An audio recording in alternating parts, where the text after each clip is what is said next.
in Ukraine's capital, where the mayor of Kyiv is vowing to make sure bomb shelters are open at night for those who need them. That's after 3 people died during a Russian missile attack overnight when they could not get into a locked shelter. Ukraine's military said it shot down all 10 missiles fired at Kyiv in the latest round of strikes. But falling debris killed 3 victims, including a 9-year-old girl and her mother. I want to bring in senior international correspondent Sam Kiley, who is in eastern Ukraine for us. Tragically, the inability to enter a shelter caused the death of 3 people, including a little girl. How did this happen? Well, Eleni, it is a kind of extraordinary event because the citizens of Kyiv have got so used to coming under air attack that one of the problems for the local administration is to get people to go into those bomb shelters or to take shelter in metro stations or the cellars of their homes. People just ignore the sirens, or very often ignore the sirens. But on this occasion, it would appear that a significant number of civilians gathered at the doors of this bomb shelter in Kyiv, banged on the doors, thought that they may be other points of entry because they couldn't believe that it was not possible to get into a bomb shelter. And then, tragically, a missile was destroyed in the sky above them. The descending debris killed 3 people and injured others. An extraordinary series of catastrophic moments of bad luck.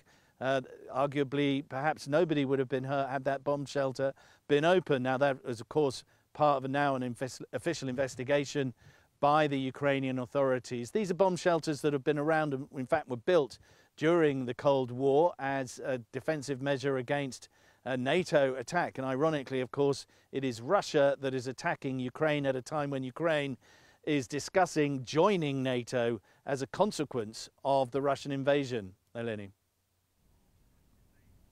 Yeah, I mean, it is an absolutely tragic story because Ukraine said that it intercepted all 10 missiles.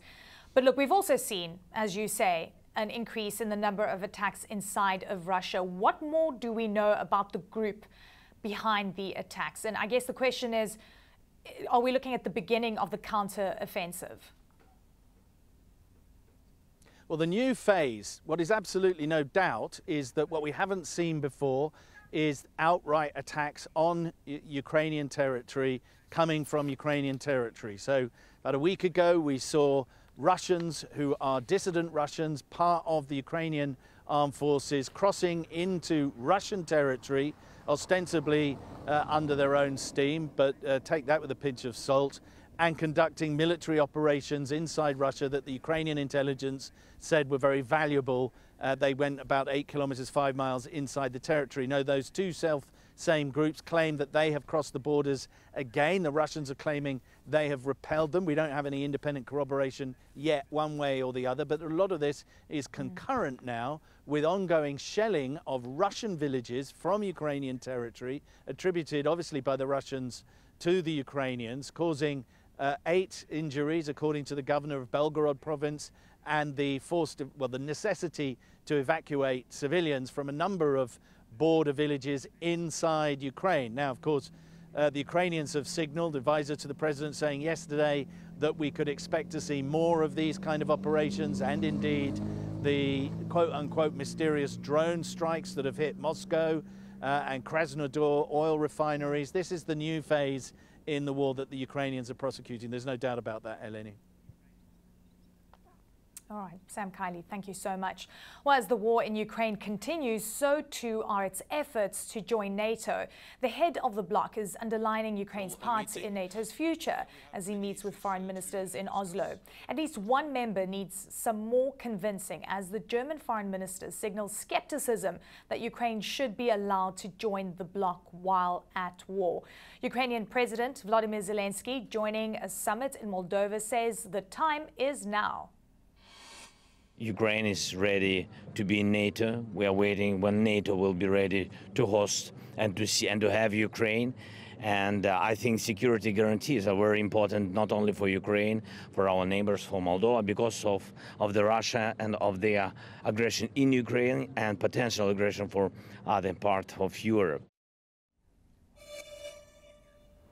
Well, Claire Sebastian is following all these developments for us from London. Great to have you on, Claire. Look, Germany, as we've heard, very hesitant to allow a country currently in a war to join NATO. That's the reality. It's interesting that Jens Stoltenberg says that Ukraine will be at some point joining NATO, but we don't know when, what the timeline would be.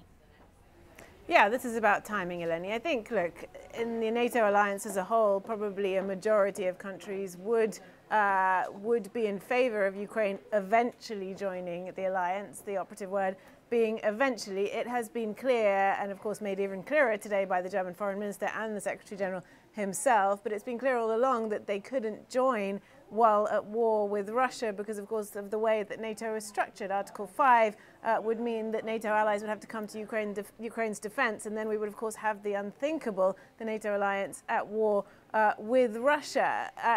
So we do have some holdouts here. The Ukrainian foreign minister, according to his spokesperson, is saying that Ukraine's accession to NATO shouldn't even be discussed at the summit in Vilnius. They have been more opposed than others. But overall, I think the alliance is looking at this in the long term. The frustration for Ukraine is, of course, that really has been the situation for 15 years. Secretary Blinken saying today, we stand by the Bucharest commitment. That was made in 2008 to support Ukraine's eventual accession to NATO. So he really wants some kind of interim step to bring home to his people security guarantees, you heard him say, an invitation, a clear invitation from NATO, and the same from the EU. He wants a sort of clear path to membership there, essentially saying, look, we are paying with our blood for European values, for freedom in Ukraine. If we can't get these concrete decisions, then what hope for other countries?